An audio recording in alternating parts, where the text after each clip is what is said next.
বিসমিল্লাহির রহমানির রহিম। আলহামদুলিল্লাহ, আল্লাহ পাকের অসংখ্য মেহেরবানি যে আমরা কয়েকজন কতিপয় এখানে বসতে পেরেছি। একজন প্রবাসী আমাদের উন্মুক্ত গুরুস্থানের জন্য কিছু দান করেছেন। আমরা এই দানের মধ্য দিয়ে কবরস্থানের কাজ এই পর্যন্ত আমরা আগাই গেছি।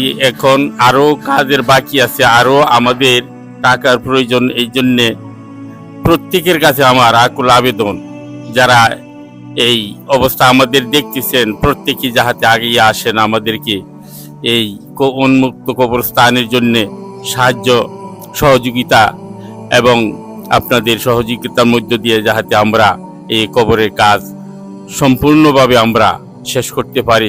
আমাদের উমেদপুর আবুসান দাদার ছেলে উজ্জ্বল, সে মালয়েশিয়া প্রবাসী। তো আমাদের এই উন্মুক্ত কবরস্থানের কাজটা সে প্রবাস থেকেই অনেক ভিডিও দেখতো এবং কমেন্টে লেখালেখি করতো।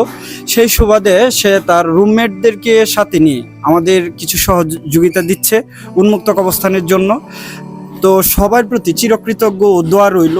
তো রুমমেটে তো আপনারা অনেকেই বুঝেন, প্রবাস থেকে এক একজন এক এক জায়গা থেকে তারপরে সহযোগিতা করছে। তো আল্লাহ যেন সবার দানকে আল্লাহ কবুল করে এবং সকলেই এগিয়ে আসুন মানবতার সেবায়, উন্মুক্ত কবরস্থানের পাশে দাঁড়ান।